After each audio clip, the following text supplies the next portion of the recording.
porque la fuerza es la unión. La fuerza es la unión, la fuerza es la unión, te digo. Venga toda Venezuela a organizarse. La fuerza es la unión, la fuerza es la unión. Y a poner tu granito de arena, dale por Venezuela. Actívate, en la unión está la fuerza. Por eso te digo que la fuerza es la unión. Muy buenos días, Venezuela. Bienvenidos todos a este su espacio. La Fuerza de la Unión, una tribuna abierta a la sociedad democrática venezolana para compartir con todos ustedes, más allá de cualquier distingo puntual, partidista o ideológico, la angustia, la preocupación, la justa indignación por lo que ocurre en nuestro país y también la certeza, la confianza, la esperanza de que trabajando juntos, de que remando unidos en la misma dirección, seremos capaces de construir la Venezuela de trabajo y de respeto, la Venezuela con alimentos y con medicinas, la Venezuela con democracia y con libertad, que todos necesitamos y que ciertamente todos merecemos. Hoy jueves 14 de noviembre, una gran cantidad de información nacional e internacional copa las primeras planas de los medios electrónicos, de los medios impresos que aún sobreviven en nuestro país. Sin embargo, existe la necesidad profunda de, más allá de los titulares, tratar de comprender cuál es el cuadro que tenemos al frente y cuáles son los pasos que tenemos que dar como ciudadanía. Ayer comentábamos un extenso hilo que en la red social Twitter había colgado el economista y referente ciudadano, hay que decirlo, Francisco Rodríguez. Francisco Rodríguez allí apuntaba su mirada más allá de la anécdota boliviana y decía, ¿qué está pasando en todos estos países? Instauró desde 1999 para acá una suerte de cesarismo, una suerte de caudillismo constitucional, lo que él llamó una dictadura electoral, porque donde el poder ejecutivo subyuga a todos los demás poderes, aunque haya elecciones, eso no es democracia, sino dictadura electoral.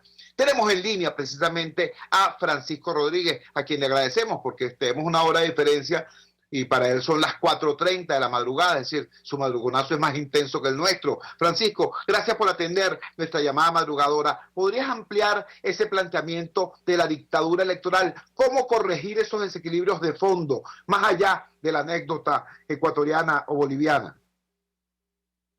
Sí, claro, muy buenos días, Chugo. El tema es verdaderamente complejo porque muchas veces la gente piensa que la democracia son simplemente elecciones y de hecho el mismo chavismo se había vanagloriado de eso en la época en la que estaban ganando elecciones, hablar de cuántas elecciones había en Venezuela. Y en realidad el concepto de democracia es mucho más complejo porque la democracia son elecciones con poder limitado. Son elecciones donde existen poderes de contrapeso que impiden que el que depende del poder ejecutivo, el que gane las elecciones, abuse de su poder. En realidad la democracia moderna surge de la experiencia y de la lucha por las sociedades inicialmente europeas por tratar de controlar a sus monarcas, de controlar los abusos de sus monarcas. Entonces, el problema es que en América Latina en los últimos 20 años se difundió una visión de acuerdo con la cual el que llegaba al poder podía controlarlo todo. Y en Venezuela nosotros vemos la génesis de ese momento en la Constitución de 1999, pero más que eso en la Constituyente de 99, y una decisión que en ese momento se tomó de concebir al Constituyente como un ente que capturaba el poder originario y por lo tanto estaba por encima de todos los otros poderes. Y recordemos cómo en base a esa interpretación la Asamblea Constituyente de 1999 efectivamente deja sin poderes al Congreso de la República y crea lo que en esa época se llamaba el Congresillo, la Comisión Legislativa Nacional, que era una delegación de la misma constituyente para legislar, para hacer leyes, mientras ellos escribían la Constitución. Eso lo que quiere decir es que cuando una constituyente puede llegar y puede decir que yo disuelvo al Congreso, yo me pongo por encima del Poder Judicial, yo cambio al fiscal, entonces esa constituyente se hace toda poderosa, pero además que combina esto con el hecho de que en la Constitución venezolana actual un presidente puede llamar elecciones al constituyente cuando le dé la gana. Bueno, los presidentes siempre que llegan al poder son populares, por lo tanto, siempre que llegan al poder pueden llamar una elección y ganarla. Entonces eso le da un poder enorme a cualquier presidente que llega, a cualquier presidente en una sociedad totalmente democrática. No te estoy hablando de la constituyente de Maduro, que es otra cosa, porque la constituyente de Maduro se tiene que subvertir una serie de reglas constitucionales para llamarla, pero incluso un país plenamente democrático, desde el punto de vista electoral, con ese tipo de reglas, un presidente que llega al poder puede llamar a la constituyente o amenazando con llamar a la constituyente, subordinar a todos los otros poderes a sí mismo. Y eso quiere decir que el poder del presidente no es limitado. Eso quiere decir que el presidente termina pudiendo hacer lo que le da la gana. Y por lo tanto tenemos unos sistemas donde el que gana las elecciones tiene mucho poder, y el que pierde las elecciones pierde mucho. Eso es lo que llamamos un sistema, no se lo lleva todo.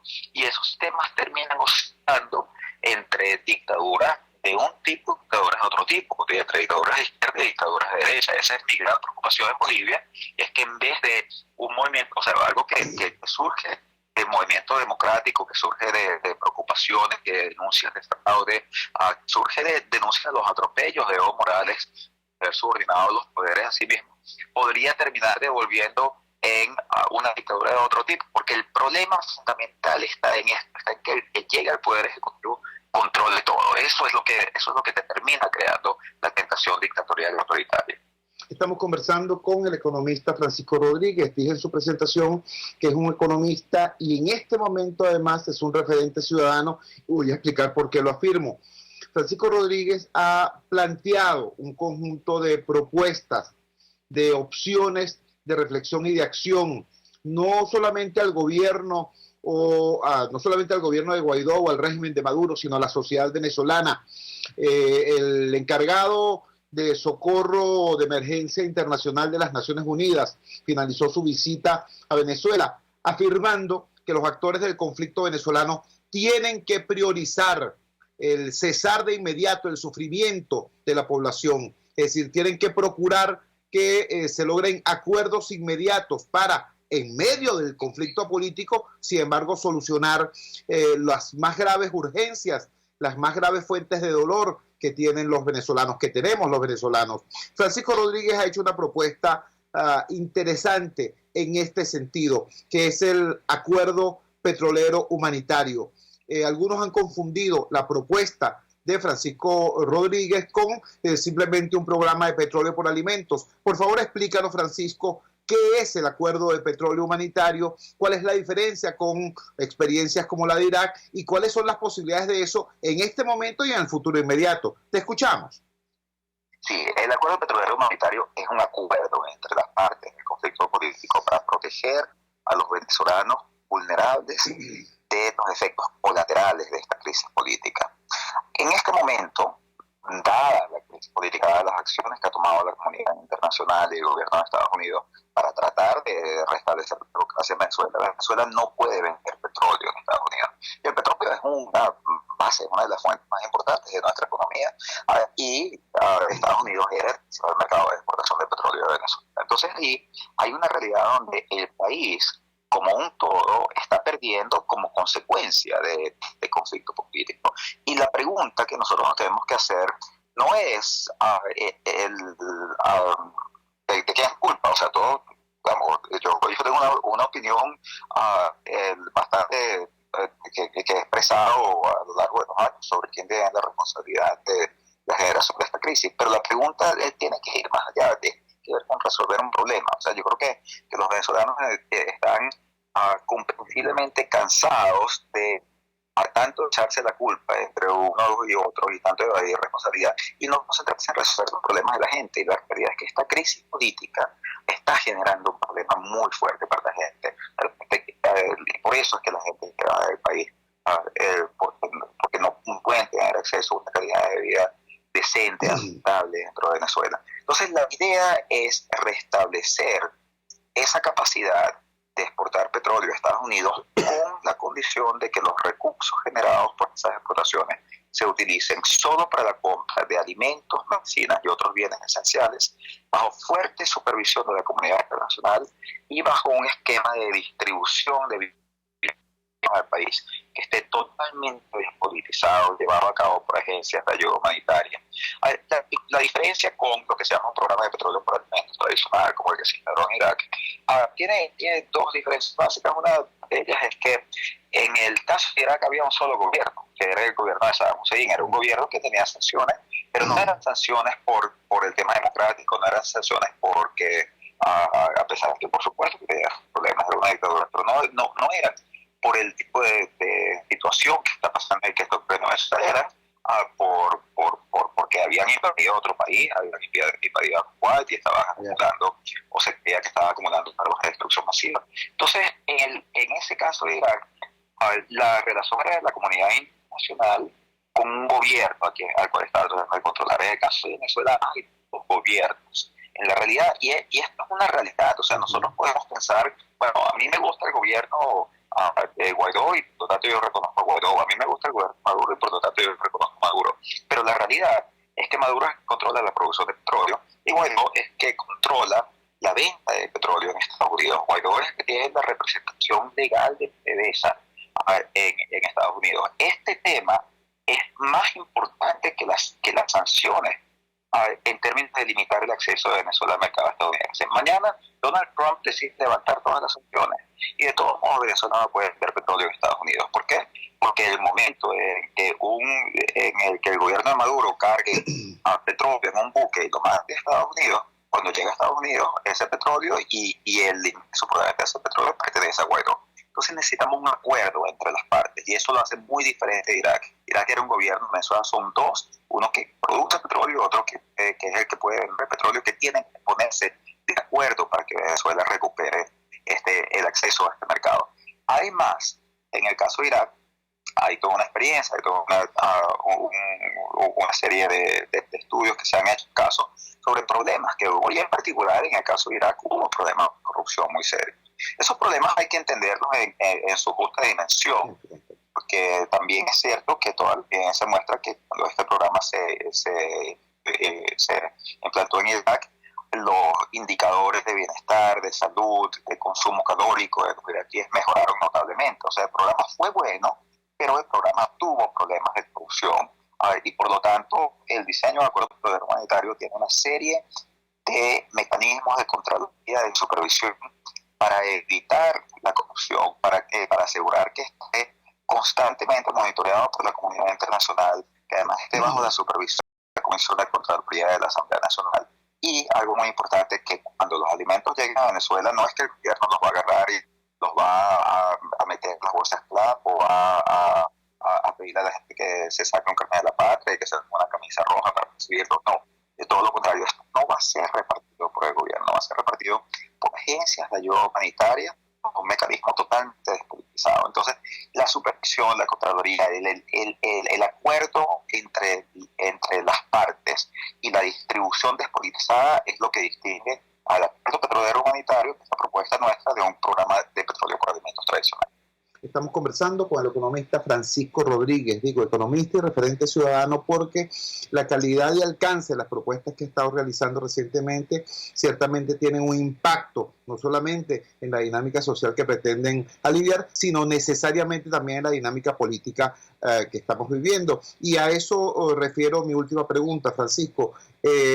Tengo entendido que este planteamiento del programa de petróleo humanitario ha tenido interesante en Washington, en los actores de la administración norteamericana e incluso del ámbito legislativo.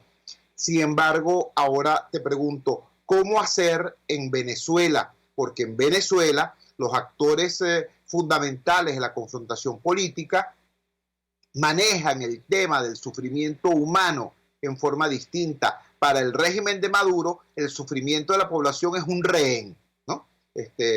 si se le aplican sanciones, entonces dicen que están sufriendo los venezolanos por culpa de las sanciones de Trump contra ellos, etcétera, etcétera. Maneja el sufrimiento de la población de esa forma, como un rehén. Y para sectores de la oposición, lamentablemente el sufrimiento de la población es considerado como daño colateral inevitable, ¿no?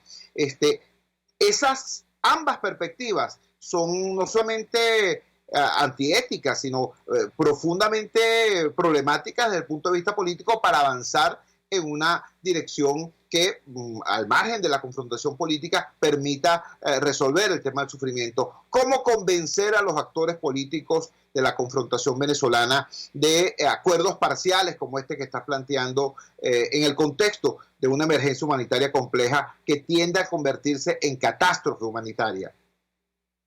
Sí, bueno, yo creo que primero hay que tener un debate público abierto sobre estos temas, donde se expongan estas ideas frente a los venezolanos y que sea incluso la misma sociedad civil la que dé la respuesta, porque en las organizaciones que representan a las comunidades, las organizaciones humanitarias de derechos humanos, hay una preocupación creciente por la gravedad del problema humanitario en Venezuela. Y además hay la conciencia de que el tema humanitario no se debe politizar. Ese es uno de los principios básicos de la ayuda humanitaria. Todas las agencias de ayuda humanitaria saben que cuando el problema humanitario se politiza, entonces caen en una trampa. Aquí la idea es ayudar a la gente. La idea es que los venezolanos estén protegidos en la medida de lo posible de este conflicto. Este conflicto es en realidad como una guerra, y de hecho no en vale Venezuela tiene indicadores de crisis humanitaria y de desempeño económico tales como los que experimentan los países en guerra. El éxodo de venezolanos de más de 5 millones de personas ya se va aproximando a la magnitud del éxodo de Siria. Entonces aquí ahora en las guerras, en los combates, en las confrontaciones hay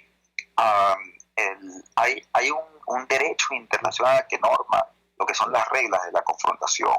Tú no le puedes disparar a la población civil, tú no puedes bombardear ciudades donde no hay instalaciones militares. Cuando la Cruz Roja necesita entrar a recoger a los heridos, los ejércitos se hacen al lado para dejar que la Cruz Roja entre, porque los heridos ya no son combatientes. Por lo tanto, aquí hay que promover, hay que entender la idea de que sí, aquí hay un conflicto político. Y uno puede tener posiciones, y yo las tengo, pero uno puede tener posiciones sobre ese conflicto político. Pero aquí, además, hay algo importante, que es que dado que este conflicto político existe, dado que es una realidad, dado que no lo hemos podido resolver, porque ya llevamos casi un año en esto y no hay solución al conflicto político, a la instancia más reciente, o sea, llevamos 2 décadas, pero a la instancia más reciente, que la plantea directamente sobre la legitimidad de quien ocupa la presidencia, no lo hemos podido resolver. No está claro que tenemos una solución inmediata. Se tiene que seguir trabajando en esa solución, pero también se tienen que adoptar medidas que protejan a los venezolanos de esos efectos colaterales. Tú me mencionabas el tema de la receptividad entre distintas partes, y hemos conseguido bastante receptividad. Hay que trabajar, hay que seguir haciendo estos argumentos, presentándolos dentro de la sala en Washington. Tuve reuniones en los principales centros de pensamiento, el diálogo interamericano, el Consejo de Relaciones Extranjeras llamado Council for Foreign Relations, el Atlantic Council, además de reuniones con representantes tanto de la administración Trump como de los principales candidatos, los precandidatos del Partido Demócrata. Hay muchísima apertura a considerar esta alternativa, esta posibilidad. Hay miembros del Congreso norteamericano que están trabajando en propuestas formales para apoyar, para promover esta iniciativa. Voy a visitar la próxima semana Europa también para hablar con otra parte de autoridades europeas. Y hay a nivel internacional hay mucho interés. Y a nivel nacional también, recientemente el procurador especial designado por la Asamblea Nacional y designado por Juan Guaidó, José Ignacio Hernández, efectivamente anunció que su oficina está estudiando los aspectos jurídicos de esta propuesta. Por lo tanto, hay conversaciones que se han tenido y bueno, y tenemos que impulsar esta idea y además convencer a ambos bandos que esto es algo que beneficia a todos, que esto beneficia a los venezolanos y que es algo que tiene sentido hacerlo, que no requiere que ninguno de los bandos abandone su posición en la confrontación política, pero nosotros no estamos aquí para resolver el problema político, estamos aquí para tratar de atender el problema humano de los venezolanos. Francisco, te agradecemos vivamente que nos hayas regalado estos minutos en esta madrugada del jueves 14 de noviembre. Seguiremos muy pendientes de la evolución de esta propuesta y de este planteamiento. Un gran abrazo y buenos días. Igualmente, un saludo. Era el economista Francisco Rodríguez, economista venezolano de amplia trayectoria, tanto del ámbito nacional como del ámbito internacional. Él fue el creador de la Oficina de Apoyo Económico a la Asamblea Nacional hace bastantes años. Fue funcionario del Bank of America y más recientemente fue economista jefe en Torino Capital, hoy dedicado fundamentalmente a esta fundación que promueve este acuerdo petrolero humanitario. Vamos a la siguiente pausa comercial y ya regresamos con muchísimo más de La Fuerza. La fuerza es la unión. Usted escucha Unidad, la fuerza es la unión, con Chuo Torrealba por RCR 750 AM. Sintonícenos a través de Periscope, @RCR750, la radio que se ve. En RCR somos vanguardia. Toda la programación de tu RCR también la puedes seguir a través de la internet. Audio y video en tiempo real. Noticias y mucho más. No te pierdas ni un segundo de nuestra programación. No hay excusa ni cadena que valga para que dejes de escucharnos. Ingresa a rcr.tv, la radio que se ve. Pluralidad contigo. Respeto contigo. Responsabilidad contigo. Libertad contigo. Estamos contigo y punto. De lunes a viernes a la 1 de la tarde. Contigo. Solo por RCR 750 AM. Porque lo bueno une. Opinión, ideas en debate. Usted escucha a Chuo Torrealba en Unidad, la fuerza es la unión, por RCR. Regresamos a La Fuerza es la Unión y para tomar datos de la realidad, para poder ubicar en su contexto exacto la importancia de lo que nos acaba de plantear Francisco Rodríguez, veamos algunas otras noticias que hoy rompen el celofán en esta madrugada informativa del jueves 14 de noviembre. Ayer se produjo un evento importante en Caracas y allí tuvo participación el doctor en economía Oscar Mesa. Oscar Mesa, como ustedes saben, es el director del Centro de Documentación y Análisis de los Trabajadores Sendas. Informa en la declaración que dio en ese evento Oscar Mesa que el costo de la canasta básica alimentaria está por el orden de los $300. De la canasta básica alimentaria, insisto, esto no incluye gastos como transporte, como habitación, como otros productos vinculados con el tema del aseo personal o el cuidado o limpieza de la casa.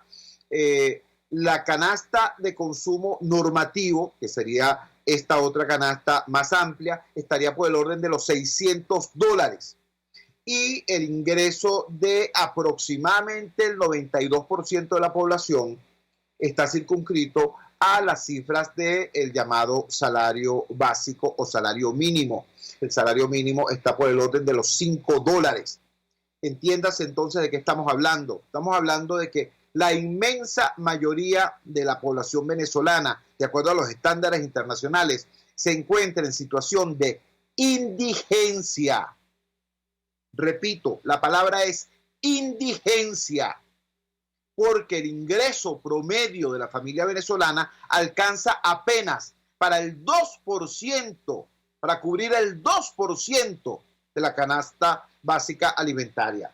Vamos a ver de inmediato, comparto con ustedes la forma como los colegas del Carabobeño recogieron esta información. Dice así: el salario mínimo de Venezuela, equivalente a unos $5 mensuales, alcanza solo para cubrir el 2% de la canasta básica alimentaria, cuyo costo ronda los $300, informó este miércoles Oscar Mesa, director del Centro de Documentación y Análisis para los Trabajadores Sendas.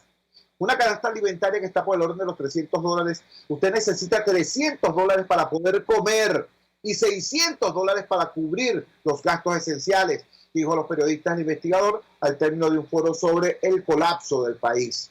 Mesa subrayó que aunque el gobierno de Nicolás Maduro casi cuadruplicó el sueldo mínimo legal entre septiembre y octubre, este monto hoy equivale apenas a $5 debido a la hiperinflación y a la depreciación acelerada de la moneda local, el bolívar.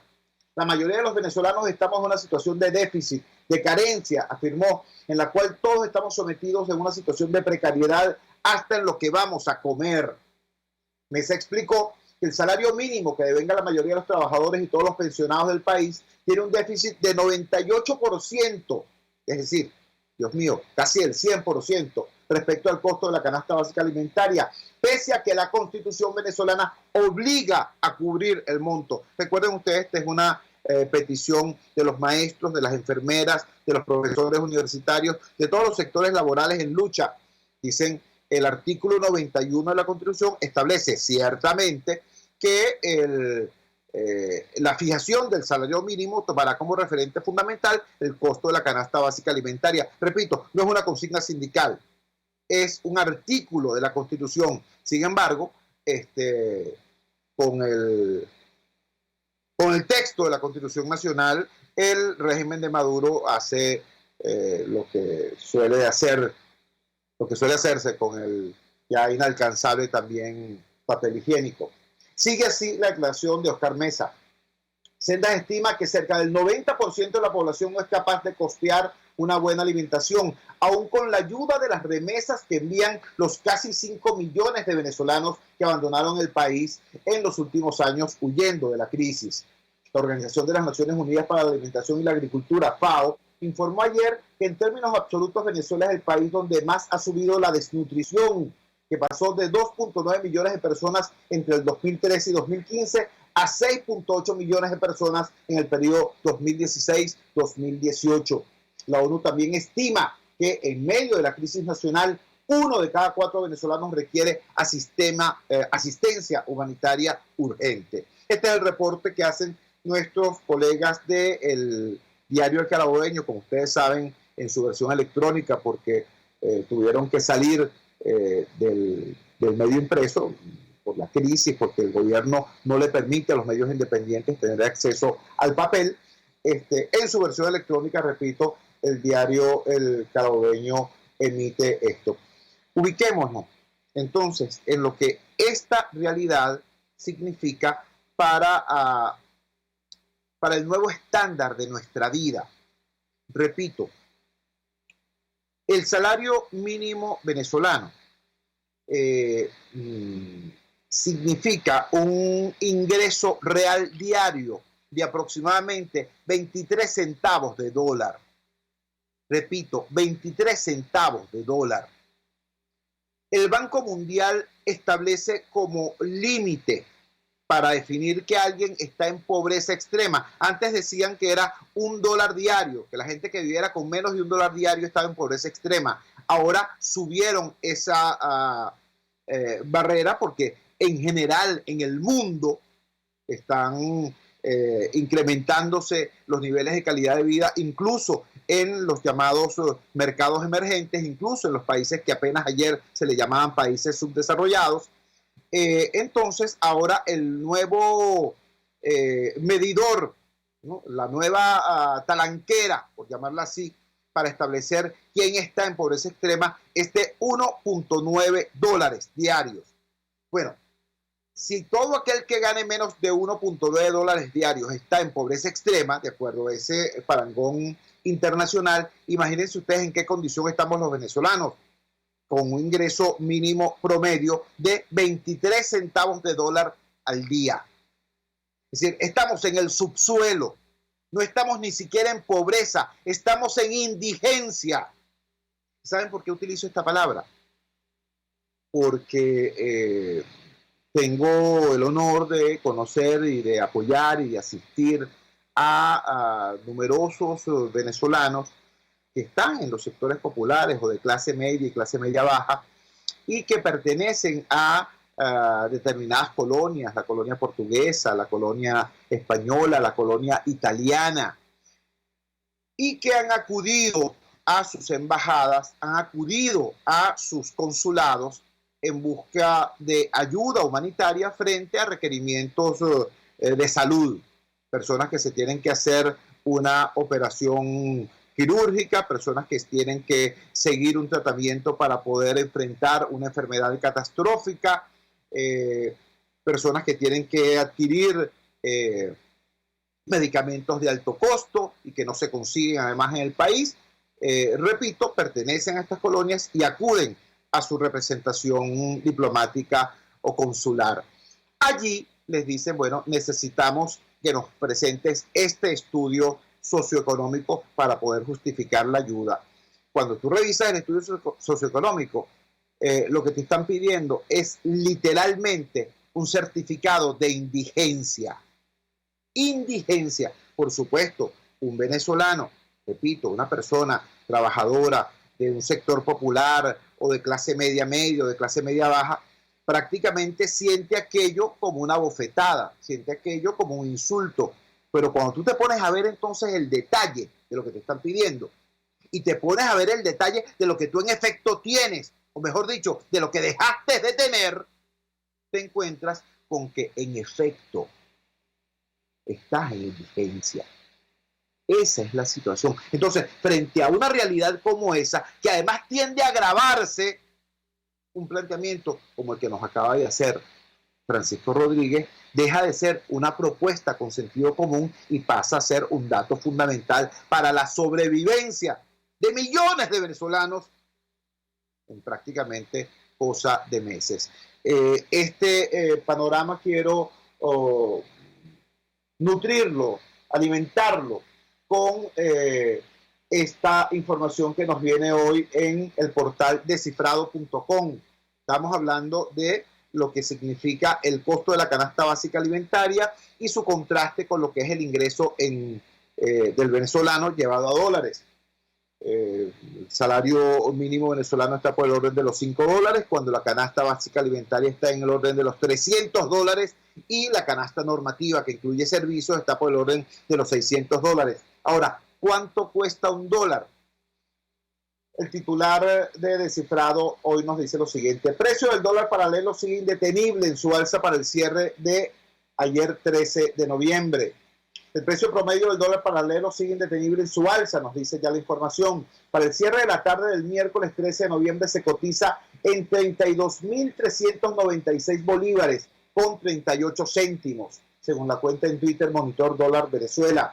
Asimismo destaca que el valor asciende 1.07% con respecto a la publicación anterior, es decir, subió 342 bolívares de una jornada a otra. Finalmente, la pincelada última a este comentario viene de la información que varios medios suministran sobre lo que es el costo de la matrícula en la Universidad Católica Santa Rosa. Informan que precisamente también este portal Descifrado, que a partir de ahora el cuatrimestre en la Universidad Santa Rosa pasa a costar $50. Multipliquen por 32, saquen la cuenta. Vamos a la siguiente pausa comercial y ya regresamos con muchísimo más de La Fuerza. La fuerza es la unión. Les estamos presentando Unidad. La fuerza es la unión. Solo por RCR 750 AM. Puedes seguirnos en nuestras redes sociales. En Twitter, @RCR750. La radio que se ve. Ellos y que no saben nada. Y así nos va. El espacio donde se tocan los temas más candentes de interés político y nacional. Y así nos va. En este programa, la picardía y el humor inteligente son los protagonistas. Pura cabilla. Lara y Hernández descosen y revelan los secretos más oscuros del acontecer político. Y así nos va. De lunes a viernes a las 4 de la tarde. Por RCR 750 AM. RCR 750 AM. Porque lo bueno une.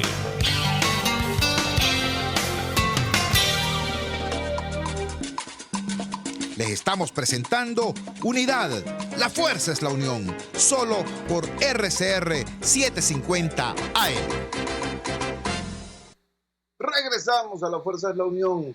Estamos escuchando en el primer segmento del programa las propuestas formuladas por la Fundación Acuerdo Petrolero Humanitario, esta fundación que promueve el economista Francisco Rodríguez y que plantea tres cosas muy interesantes. En primer lugar, dicen que estamos absolutamente claros, absolutamente conscientes de que los problemas de Venezuela no tendrán solución de fondo hasta que no haya un cambio político radical, no solamente de gobierno, sino de sistema. En eso están clarísimos. Plantean que en la búsqueda de ese cambio radical de gobierno y de sistema, sin embargo, hay que atender situaciones urgentes, porque, bueno, por una razón elemental, independientemente de quién gane la pugna política por el poder, tienes que tener un país que gobernar, tienes que tener un país que reconstruir, y si el resultado de la lucha por el poder implica la destrucción misma del país, la destrucción misma de la sociedad, la destrucción misma de la población, entonces ¿de qué estamos hablando? ¿Cuál es el sentido de esa lucha? Por eso plantean, y este es el tercer paso más importante, el desarrollo de acuerdos parciales orientados a disminuir, paliar, atender en forma urgente el sufrimiento de la población. Y en primer lugar está el tema, por supuesto, alimentario. Ese fue el planteamiento que nos hizo en el primer segmento del programa el economista Francisco Rodríguez. Luego vimos en el segundo segmento el marco económico de la situación que estamos enfrentando. El informe ayer presentado por el doctor en economía Oscar Mesa, que es el director del Centro de Documentación y Análisis de los Trabajadores, es contundente, es duro, es cruel incluso. No el informe, la realidad. El informe revela que somos un país en indigencia, que somos un país donde más del 90% de la población apenas alcanza a cubrir el 2% de la canasta alimentaria con lo que son sus ingresos regulares.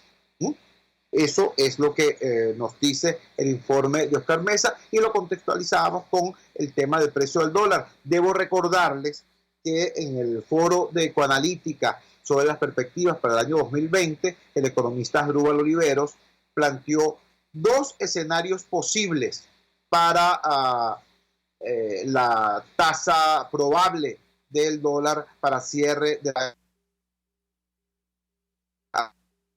Si todo sigue como va, si todo sigue depreciándose en la forma y en el ritmo actual, lo más probable es que el bolívar caiga aún más frente al dólar y que el dólar tenga un precio promedio entre los 40 y los 45 mil bolívares.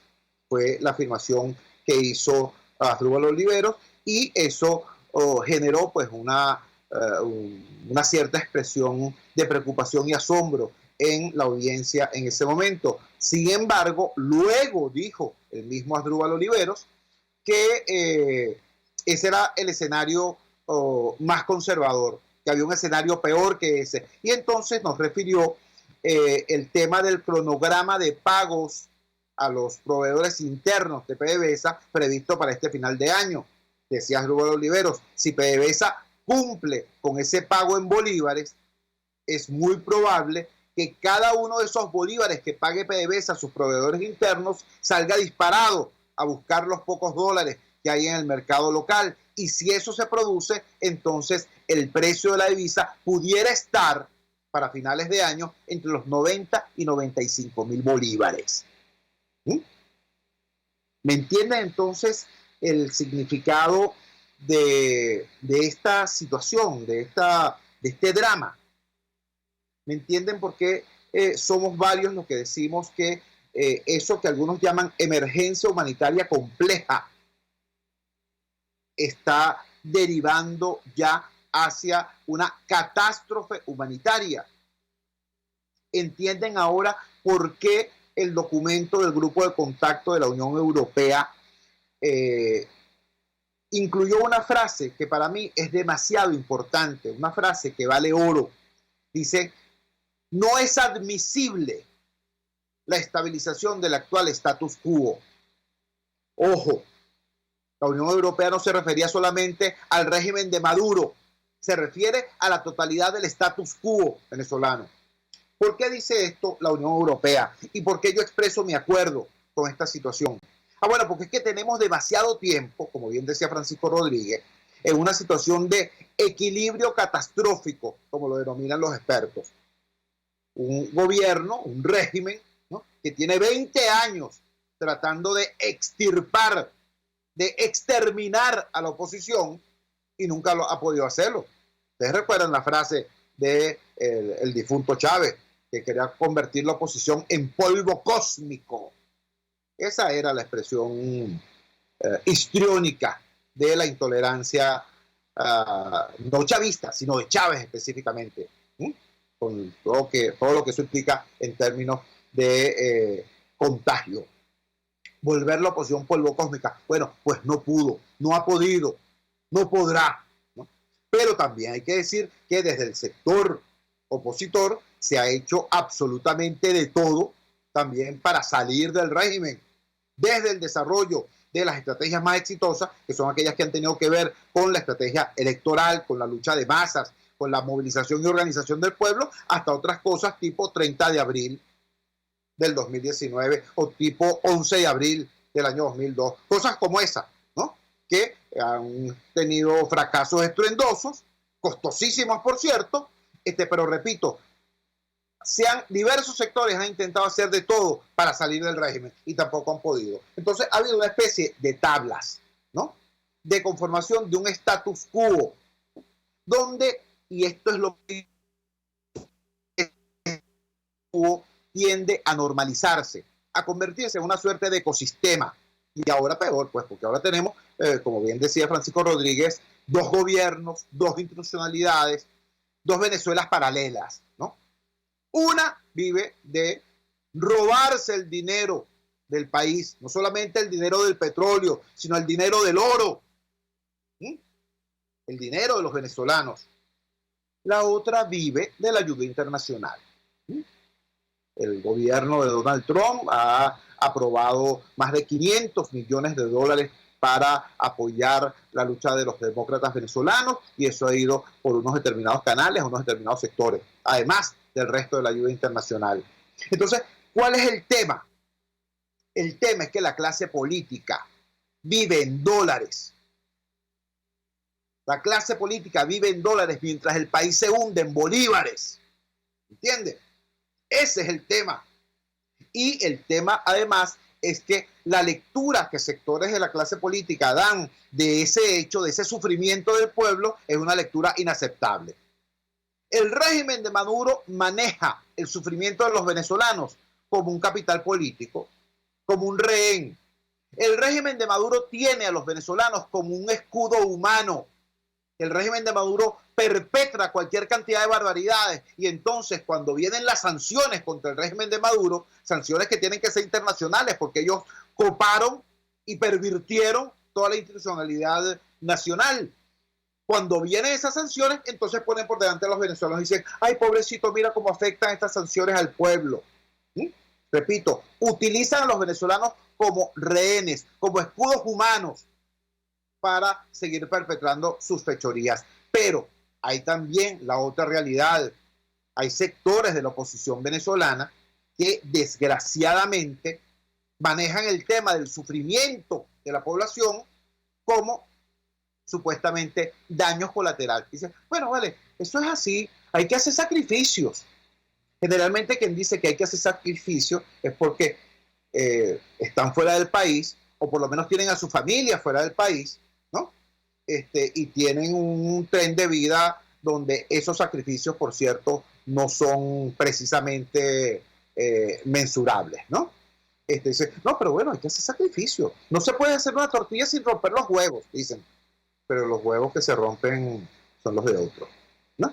Entonces, ese sector de la oposición que maneja, concibe y verbaliza incluso el sufrimiento de la población como daño colateral, están procesando, repito, esta situación en forma inaceptable. Inaceptable desde el punto de vista ético, obvio, pero también inaceptable desde el punto de vista político. Totalmente inaceptable desde el punto de vista político. Porque cuando tú separas, y me refiero en este caso en concreto al campo democrático, porque nadie puede extrañarse de que un régimen absolutamente pervertido, como lo es el Chavo Diosdado Madurismo, esté desarrollando una táctica y una estrategia sin valores, sin principios, y a ellos lo único que les interesa es mantenerse en el poder, y les interesa mantenerse en el poder para seguir teniendo acceso al botín, porque para ellos Venezuela no es un país, no es una nación, no es una sociedad, no, es un botín. Entonces, no hablemos del caso del régimen, porque eso ya lo tenemos inventariado. Hablemos del caso del campo democrático, de quienes pretenden ser, y ojalá sean en efecto, la alternativa viable y creíble frente a este desastre. Quienes, repito, quieren ser esa alternativa, no pueden manejar el sufrimiento de la población simplemente como un daño colateral. ¿Por qué? Bueno, vale, porque es que tienes que ser el cambio que proclamas. Y si tú quieres un cambio, no solamente para quitar a un elenco del poder y poner a otro, si tú lo que quieres no es un quítate tú para ponerme yo, si tú quieres cambiar un chavismo rojo por un chavismo azul o anaranjado, ¿sí? Si tú lo que quieres es de verdad un cambio para bien del país, bueno, ese bien del país tienes que articularlo y empezar a construirlo desde ya. Y entonces es cuando surgen iniciativas, propuestas, planteamientos, como los que han hecho diversos sectores de la sociedad civil venezolana a propósito de esta dinámica que plantean acuerdos parciales para resolver elementos puntuales de la crisis venezolana. Por un lado, el tema alimentario, ya nos lo explicó acá suficientemente Francisco Rodríguez. Por otro lado está el tema del sistema eléctrico, también lo hemos hablado acá a propósito de las propuestas que ha hecho el Diálogo Social y otras organizaciones de la sociedad civil venezolana y sectores técnicos, sobre todo el Estado Zulia, sobre lo que podría ser un proyecto para incrementar de manera inmediata y sustancial la producción termoeléctrica para aliviar el colapso en ciudades como Maracaibo, San Cristóbal por la Mar e incluso en la capital de la República. Todo eso está sobre la mesa, todo eso está planteado, sobre todo eso hay papeles técnicos e incluso opciones de financiamiento. ¿Qué es lo que falta? Bueno, lo que falta es que el régimen de Maduro y el gobierno de Guaidó se pongan de acuerdo.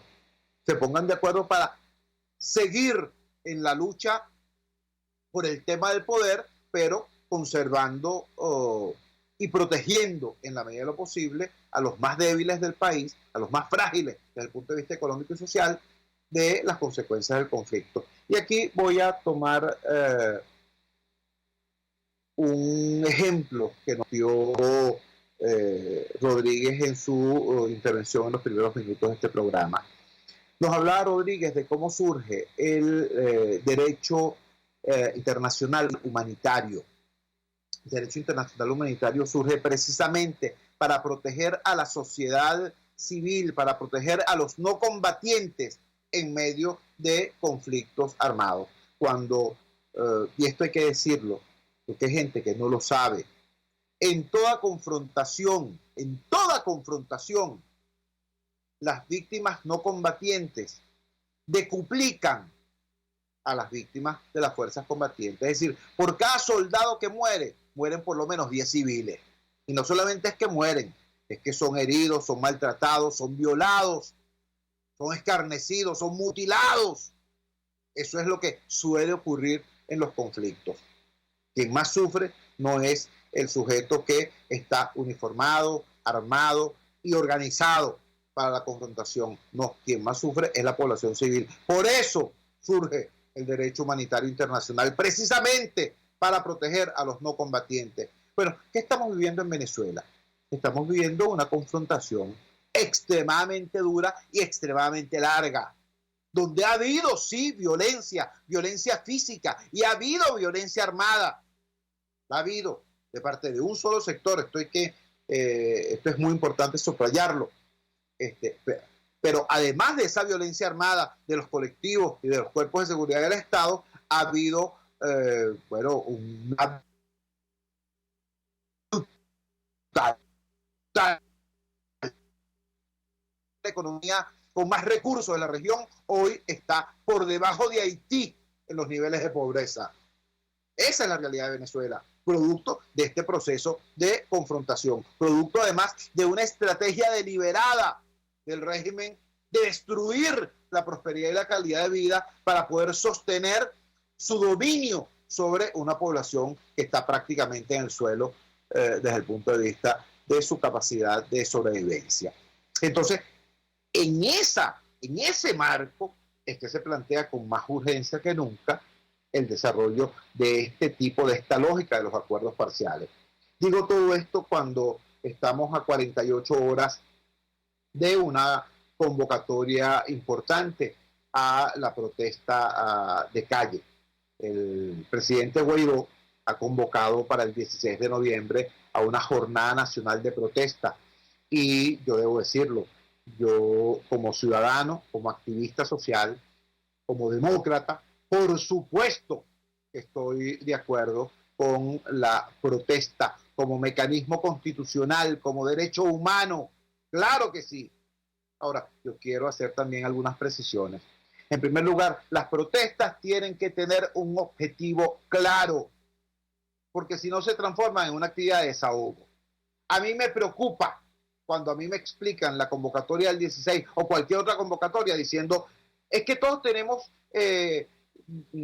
razones para protestar. Claro que tenemos razones para protestar. Cada quien tiene las suyas, y profundas y respetables. Sí, pero ¿cuál es el propósito? ¿Cuál es el propósito de la jornada del 16? Expresar el malestar. Catarsis. ¿Cuál es la consigna? ¿Qué es lo que salimos a buscar? ¿Qué es lo que estamos demandando? Estamos pidiendo elecciones ya. Porque hay gente que dice, no, yo no quiero elecciones, yo quiero que Maduro se vaya. Ajá, que se vaya ¿cómo? Entonces, esas cosas hay que decirlas, ¿vale? Hay que decirle al país cuál es la estrategia que tú estás planteando. En primer lugar eso. En segundo lugar, yo debo insistir en un planteamiento que no solamente es una idea que uno tiene, es un hecho probado. La protesta, para ser eficiente, es decir, para lograr sus objetivos, tiene que ser masiva. Y para ser masiva, tiene que ser pacífica. Porque en lo que deja de ser pacífica, la calle queda expropiada por las vanguardias, ¿no? Los malandros colectivos de un lado, los escuderos del otro, la fuerza pública echando gas lacrimógeno, y el pueblo, la ciudadanía, corriendo. A veces por el cauce del Guaire. ¿No entienden? Repito entonces, la protesta para ser eficiente tiene que ser masiva. Para ser masiva tiene que ser pacífica. Y para ser pacífica tiene que estar muy bien organizada y con objetivos claros. Por eso, en defensa de la protesta pacífica como derecho constitucional, yo hago este planteamiento, esta alerta, y por supuesto, repito, claro que hay que protestar, y claro que hay que protestar en la calle de esta manera, en forma masiva, pacífica y con objetivos claros. Trabajamos para ustedes en la dirección general de la emisora Jaime Nestares, al frente de los controles todo César Arteaga. Luego para ustedes este es su amigo, comunicador popular, activista social, ciudadano en lucha por la democracia y por la libertad, Jesús Chuo Torrealba. Ahora más que nunca, fuerza Venezuela, porque la fuerza es la unión. RCR presentó Unidad, la fuerza es la unión, con Chuo Torrealba, solo por RCR